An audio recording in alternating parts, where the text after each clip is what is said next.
Hi everyone, hope everyone's well. This evening I am playing Dog Boats. This is a solitaire naval game from Compass Games. I did an unboxing of the game, and since then I've played a few missions on my own and really enjoyed them. And I feel like I've got enough of a grasp of the mechanics of how a turn works, etc., to do an AAR. So I've got the game set up on one of my other tables in here, and I'm going to play through a mission. I don't know what's going to happen. We'll find out. So let's have a look at how I've got it set up, ready on the table. So this is the game setup. I'm going to, after this for a second or two, I'm going to show the whole table. But this is really the main focus that I'll be using in this video.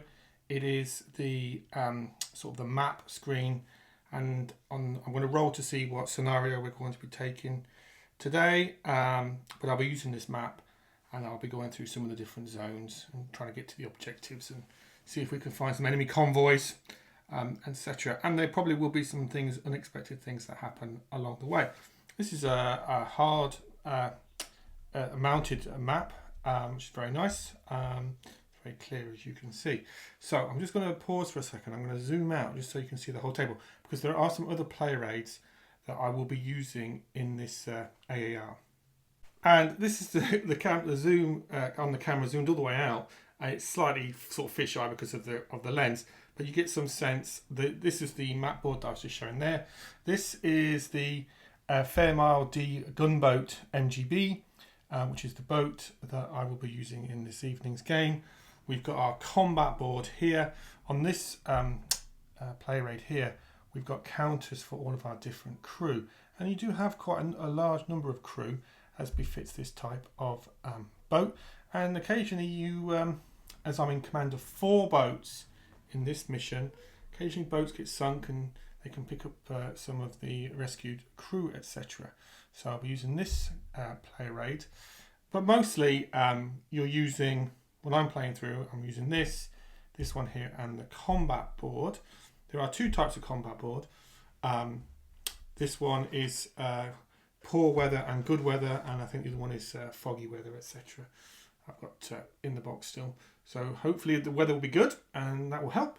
And then I've got my rule book here, and I'll show that in a second. Then over this side of the camera, we've got, sorry, this is the rule book actually, that's the charts book over there. It's the rule book here, which I generally find I don't need to refer to much actually during in my playthroughs so far. Then we've got our damage log, both for the boat and for the other 3 boats as well. So we've got them all set up here. Here's our squadron. We've got 4 boats here, and the whole squadron's represented by this counter here. So as we progress through the map, I'll just be moving this one. And I take these from here onto the combat board. That's how I play anyway, when I do the combat. Then we've got some damage tracks for enemy boats, and I'll move that.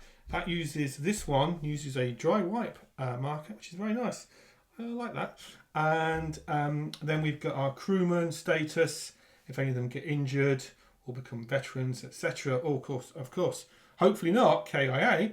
And then we've got our that's for boat number 1, and then that sheet there is just, you barely see it, that sheet there is for boats 2 through to 4. So as you can see, there are quite a few physical components you need on the table.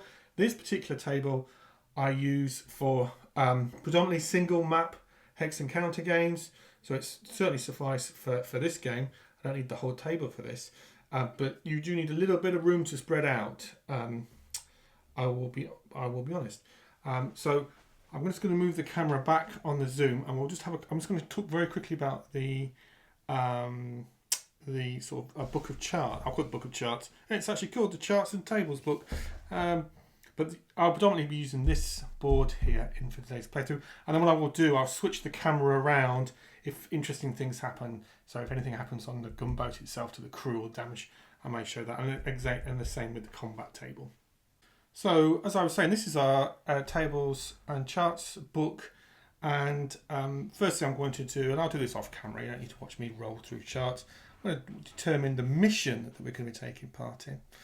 And then predominantly you use these couple of pages, which is as you go from sort of zone to zone on this map here, you roll to see what the weather is. You roll to see the state of the sea, if there's any random events, if you see any enemy aircraft, if you see any or come across any enemy convoys, etc., etc.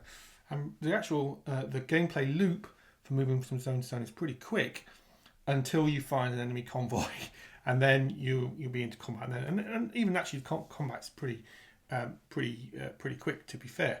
And I've been enjoying this loop very much. So what I'll do first, how I think I'm going to play this, is the first time I videoed this particular game. So I think what I'm going to do is off camera, I will roll to determine what happens in each zone. And then on camera, I'll talk about what's happened and any particular points of note. And then maybe when we get into some combat, if we get into combat, because you can go on a patrol and not find an enemy convoy, of course.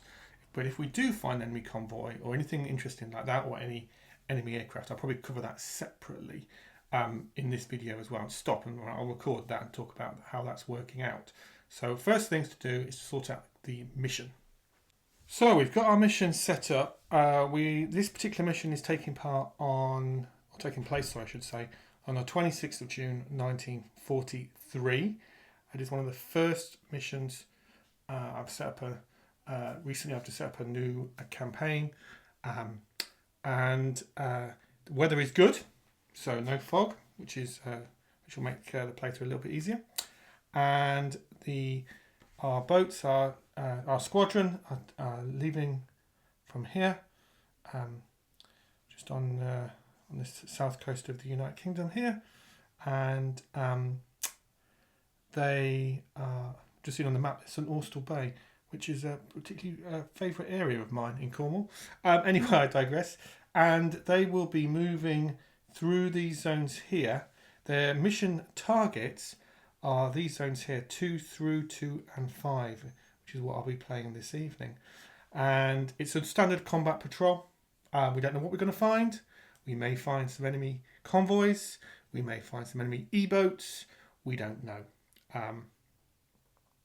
And I will be, as I'm videoing this as well, I journal all my sort of narrative solitaire games whilst I'm playing through. So I'll be taking notes in my notebook here, which will help me when I'm trying to remember what, give an account of what's happening. So what I will be doing next is, normally from experience, as you travel through, you notice the colour coding of the zones. Normally when you travel through the green zones, it's unlikely anything will happen, to be honest. These sort of different coloured greeny browny sort of zones, there's more chance. And then when you get into the red zones, yeah, that's the most likelihood. And because it's these zones are quite close to the shoreline of France here, then I may encounter some shore guns as well. So we will see. But first of all, let's make some progress through these zones here. Well, so far we've moved through the green zones and about to leave this. We're about to enter the red zone next, and currently nothing of any note really. We've been through a bit of choppy sea. You do roll every time you go into a zone to see what the state of the sea is at, but no random events, no enemy aircraft, and no enemy convoys detected. Now, when I'm in this zone here, I did roll a 9 on the enemy convoy detection chart. If I'd have been in a red zone, that would have been enough.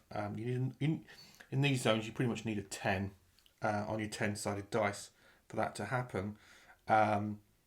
But in a red zone, it's a +2 modifier, so an 8, 9 or 10. So as we move into these red zones, hopefully we'll be able to find some enemy convoys, and we've got 4 of them to go through.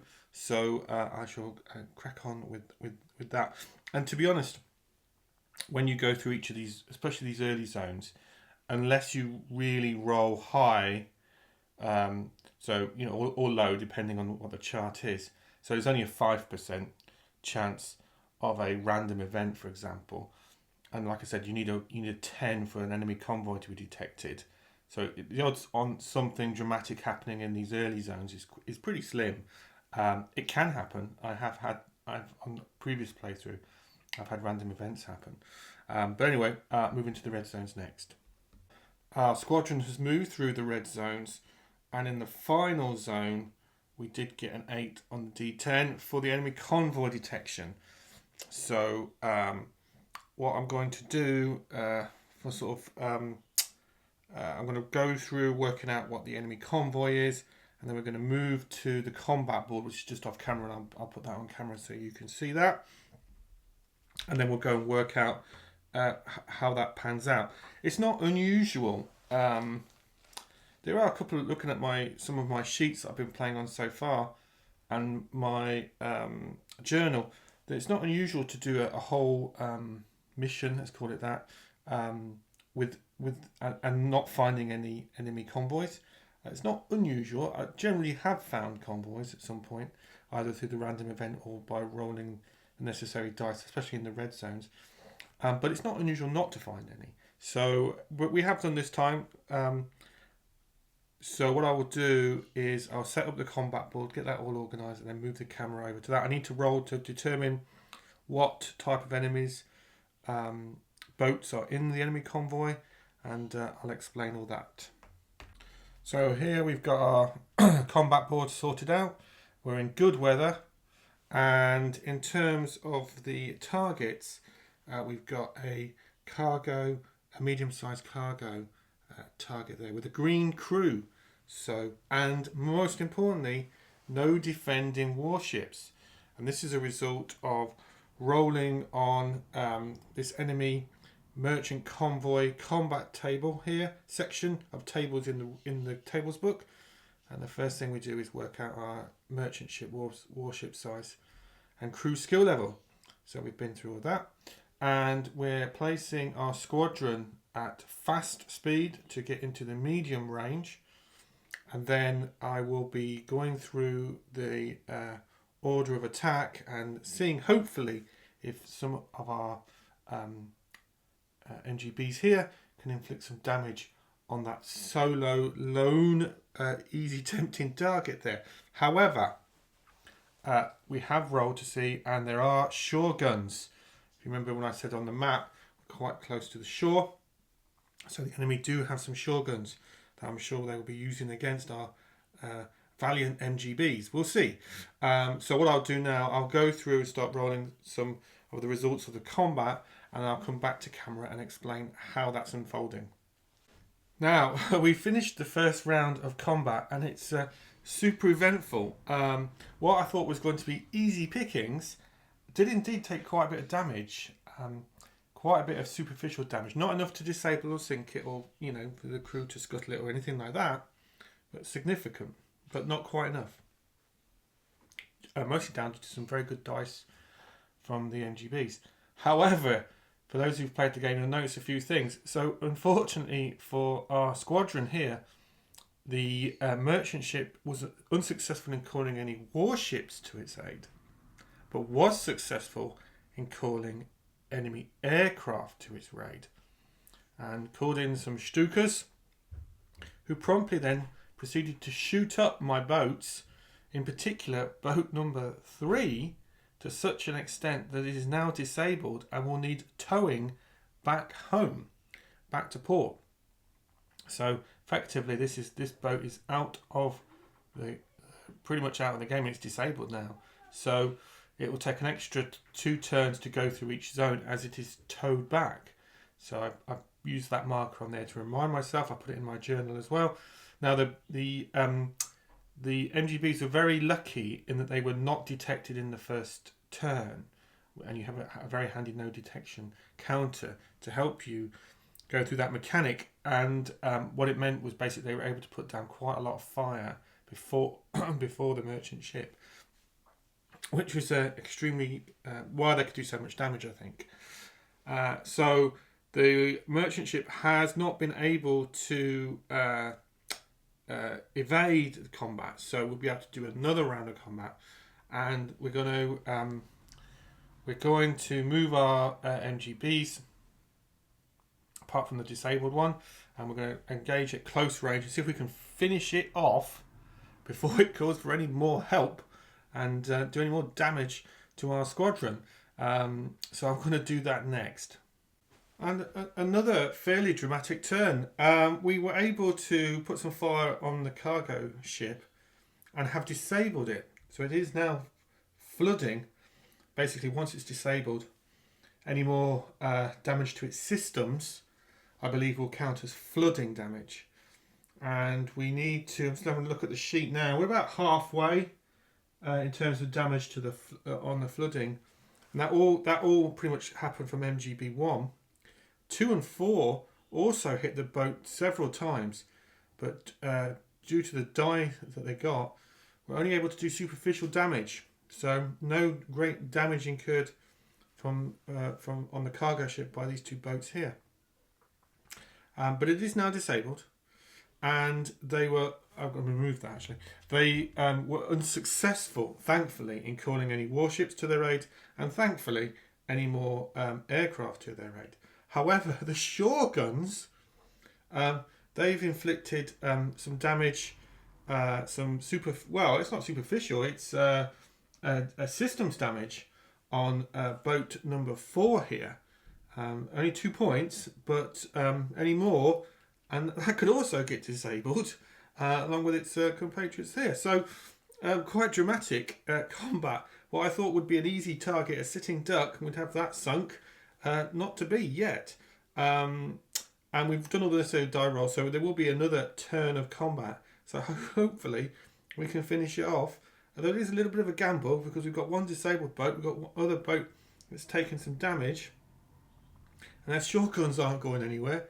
But I feel it's our duty to try and sink this German cargo boat. Who knows what cargo it's got? Who knows where it's taken that cargo? Got to help the war effort. And let's see if we can jolly well sink it. But it's surprising what I thought would be an easy target. It's just not proven to be. So success at last. Boat number 2 managed to deliver the final blow with its excellent gunnery and incur enough flooding damage on the medium cargo ship, and it has sunk. So success in the end, although at a not insignificant cost, with one boat disabled and other boats having taken some systems damage. Boat number 1, our leading boat, which is the boat you have the sheet on that tells you where the crew are, completely unscathed. So I will do now, I'll tidy this away, make a record of everything on the record sheet and my journal, and then we need to limp our boats back to port, as we now have to do 2 turns per zone. But thankfully, I believe we can skirt past the other red zones and get back to port. We'll see. We will find out how that works out. Thankfully, we did manage to make it back to port with no great events, although we came quite close to a random event. I think we got a 0. I always roll 1d10 first, and if I get a 0, you go, there's a chance now. But the second dice was an 8, so nothing on the random events table, but quite close. And so I managed to limp back home, even with doing the 2 turns, which was very lucky. So as we managed to go from zone 5 to 3 to 2 to 4 to 3 back to 1, so all worked out. Well, maybe not successful, but could have been a lot worse. And we've got some victory points for sinking the medium tanker, 250. It was a cargo, so 150 for the cargo. So not fantastic operation, but could have been a whole lot worse. So what I've got to do now is in my journal just do a little bit of post operation working out, because one of the boats was disabled, so significantly damaged. So I've got to work out my repair schedule for that, and then make a note of that, and then do it all again. Go out on another operation and see how that works out. As you could see from this playthrough, the game does serve up quite a lot of significant drama from a narrative point of view, which of course is absolutely fantastic. This is rapidly becoming one of my favourite solitaire narrative-based games. I really do enjoy it. Even with these types of games, there's some decision making, of course, but really the crux of it is you're going through tables and through zones to find out what happens to your crew. In this case, the crew of the boats and my squadron of boats. And I enjoy these types of gaming experiences. I enjoy a lot of solitaire wargaming experiences that are quite different to this, but I do enjoy this type as well. I think this is a fantastic example of that style of wargame. If you're interested in these style of wargames, highly recommend you check this one out. Now, I do believe, since I did the unboxing, I think the designer has actually said that unfortunately the game is sold out, I believe, from Compass Games directly. So you may have to hunt a copy down. But there are other games in the series. I think this is the third game in the series, and there are others. So I would look into those as well. I only have this one, and I very much enjoy it. Partly because of its theme, but got them back home safe. Sometimes that's all that matters. And get the boats fixed up, and off we go again. Look forward to getting it back to the table. In fact, at the minute, it's been pretty much exclusively on the table for the last couple of weeks, which is always a good sign. And I think I should probably do another couple more videos of it, doing the same sort of thing, and see how things transpire. But if you've played this game or any of the games that are very similar from this designer, Joe Carter, then please leave a comment in the comments section. And thanks a lot for watching, as always. Thank you.